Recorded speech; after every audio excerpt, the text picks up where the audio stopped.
लाहौर में दो भाइयों ने अपनी वालदा और छोटी बहन को गैरत के नाम पर कत्ल कर दिया।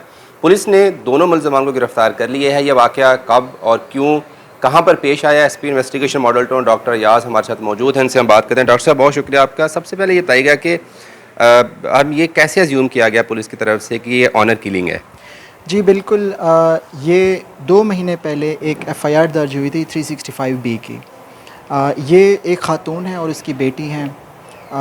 ये अपने घर से नाचाकी की वजह से अपने रिश्तेदारों के पास चली गई थी। तो 2 दिन पहले ये पुलिस स्टेशन आती हैं और अपना बयान देती हैं, अपने हस्बैंड के साथ आती हैं और ये बयान देती हैं कि किसी ने हमें अगवा नहीं किया और हम अपनी मर्ज़ी से अपने रिश्तेदारों के पास चली गई थी और इस वक्त हम वापस अपने घर बसाना चाहते हैं और अपने घर जाना चाहते हैं। तो वो 2 दिन पहले वहाँ पे घर चले गए। तो आज रात को हमें ये इन्फॉर्मेशन मिली कि उसके जो एक्चुअली हस्बैंड था, उसने तफ्तीशी को कॉल की कि मेरे सगे बेटों ने उन जो ख़ातून थी और उसकी बहन थी, उनका कत्ल कर दिया है।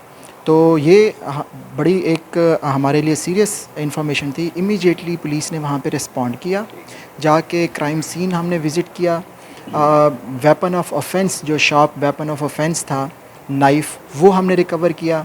मौके से हमने दोनों बेटों को हिरासत में लिया, लेकिन उस घर में एक और मर्द जो उसका हस्बैंड था, उस पे पुलिस को शक हुआ, उसको भी हमने हिरासत में ले लिया। अगरचे वो एक मुद्दई था, लेकिन उसके घर के अंदर एक ख़ातून और 11-12 साला बच्ची है, उसके गले काट दिए गए हैं। तो इस बेईमाना मर्डर को हमने तीनों एक्यूज़्ड अरेस्ट कर लिए हैं, वेपन ऑफ ऑफेंस ले लिया है और जो उसके अलावा एविडेंस थे, पीएफएसए टीम को बुला के वो भी हमने कलेक्ट कर लिए हैं। तो सरेदस्त इस वक्त जो हमें रीज़न ऑफ ऑफेंस जो हम समझ पाए हैं, that is honour killing which is never ever be justified without any reason.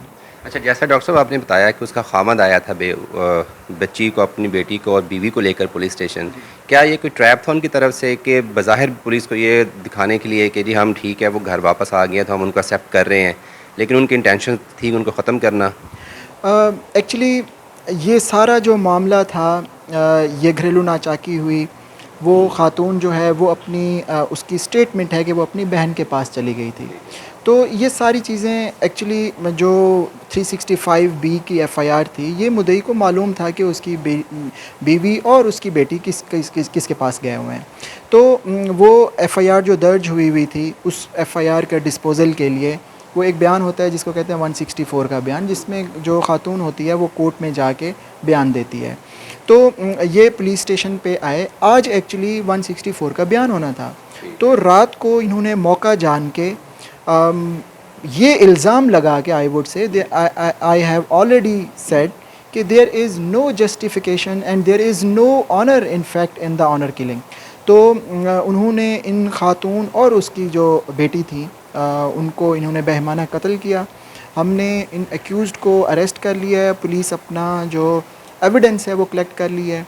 इंशाअल्लाह हम इनको करारवा की सज़ा दिलाएंगे। डॉक्टर साहब, जो ख़ातून के बेटे हैं दो जो गिरफ़्तार किए, उनकी एज कितनी क्या है, क्या वो करते हैं? और जब सारा मामला, अब जैसे आपने कहा कि वो अपनी फैमिली की बहन की तरफ गई हुई थी, तो फिर बच्चों के जहन में ये बात कैसे आई कि ये किसी और के साथ गई हैं, या ऑनर किलिंग पे कत्ल किया जा सकता है?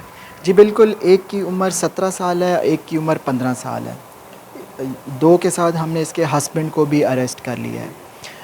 Once again I am telling you, accused अपनी जस्टिफिकेशंस देते हैं, ऑनर किलिंग की अपनी जस्टिफिकेशंस देते हैं। In a civilised society there is no any justification, there is no any explanation of honor killing. In fact there is no honor in honor killing. तो ये एक जुल्म है। हमारे जो कानून है उसमें इसको फसाद फिल अर्ज़ में इंक्लूड किया गया है। तो उनका कहना तो यही है कि जी हमने ऑनर किलिंग के लिए ये किया है, सारा तमाशा किया है। बट उनकी जो इस केस की जो अब कंप्लेनेंट है वो स्टेट बनेगी। हम तमाम जो एविडेंस हैं वो कलेक्ट कर रहे हैं और इंशाअल्लाह इसमें एक सेक्शन 311 लगता है, वो हम इजाद कर रहे हैं। अगर इन कंप्लेनेंट के जो वर्सा हैं, अगर वो माफ़ कर भी देते हैं, लेकिन उनको सज़ा ज़रूर होगी, क्योंकि इसकी जो मुद्दई है वो स्टेट होगी। अच्छा डॉक्टर साहब, ये भी एक बात सामने आ रही है कि जो खातून थी वो अपनी किसी आशना के साथ चली गई और इन्वेस्टिगेशन पुलिस ने जो रोल प्ले किया है वो बेसिकली वजह बना खामद और बच्चों के लिए कि वो माँ बेटी को कत्ल करें। क्या ऐसी है सच्चाई है इसमें, कुछ हक़ाइक़ क्या हैं? जी बिल्कुल ऐसा नहीं है। जैसे मैंने आपको बताया है कि ये दोनों माँ बेटी पुलिस स्टेशन आईं और उन्होंने बयान दिया कि हमें किसी ने अगवा नहीं किया, ये उनके ऊपर इल्ज़ाम था। जैसे मैंने आपको बताया है, जो मुल्ज़िम होता है वो कोई ना कोई ऐसा रीज़न या इल्ज़ाम लगाता है अपने उस बेईमाना कत्ल को जस्टिफ़ाई करने में। तो ऐसा कुछ भी नहीं था। वो खातून बेचारी अपने रिश्तेदारों, अपनी बहन के घर गई थी। उसका जो स्टेटमेंट है, रिटन स्टेटमेंट, वो ऑन रिकॉर्ड मौजूद है। उसका वीडियो बयान मौजूद है कि मुझे किसी ने अगवा नहीं किया। तो ये तो फ़ाल्स एक्यूज़ेशन है उन एक्यूज़्ड की, वो एक फ़ाल्स जस्टिफ़िकेशन है उन एक्यूज़्ड की तरफ से अपने इस बेईमाना किरदार को छुपाने के लिए, जो कि इनको हम इंशाल्लाह बेनकाब करेंगे और इनके ख़िलाफ़ हम मुकम्मल कानूनी कार्रवाई। इस फैमिली की माशी हालत कैसी है? इसका खामन क्या करता है? बच्चे क्या करते हैं? जी लोअर मिडिल क्लास हैं। उनके घर में कुछ मवेशी, माल मवेशी हैं और इस तरह का मतलब उनका रहन-सहन है। अक्सर कोर्ट ये क्लेम करती है कि सब्सटेंशियल एविडेंस पुलिस नहीं लेके आती, तो जिस वजह से हमें मुल्ज़मान को बरी करना पड़ता है। इस केस में पुलिस ने जब तक एविडेंस कलेक्ट किए हैं वो कौन से हैं? क्या इतने एविडेंस हैं कि सज़ा हो सके मुल्ज़मान को? क्या ऐसे एविडेंस है आपके पास? जी बिल्कुल, क्योंकि ये एक बेहमाना कत्ल था। मैं पर्सनली ख़ुद वहाँ पे इंसिडेंट पे पहुँचा। मेरी पूरी इन्वेस्टिगेशन टीम गई। हमने पीएफएसए, एक प्रोफेशनल ऑर्गेनाइजेशन है, उनको कॉल किया। उन्होंने बड़े प्रोफेशनल वे में, चेन ऑफ कस्टडी एक इम्पॉर्टेंट होता है, उसको हमने प्रिजर्व किया। जो वेपन ऑफ ऑफेंस है जिस पे ब्लड लगा हुआ है, वो हमने रिकवर किया फ्रॉम द क्राइम सीन। सबसे इम्पॉर्टेंट चीज़ ये है कि वन ऑफ द मर्डरर्स, वो जो उसका एक बेटा है, उसके हाथ पे छुरी का ज़ख़म भी है और उसके उसके हाथ खून आलूद हैं। तो हमने जो टीम है, पीएफएसए टीम है, उनको बुला लिया है। उनसे वो एविडेंस कलेक्ट करवा रहे हैं। इंशाअल्लाह इनको हम करारवा की सज़ा अच्छा, दिलाएंगे। बस लास्ट क्वेश्चन ये बता दीजिएगा कि पुलिस को किसने इत्तला दी थी और कितनी देर बाद पुलिस पहुंची? क्या जो बेटे थे वो वहीं पे थे, आपके साथ रहे या कहीं भाग गए थे?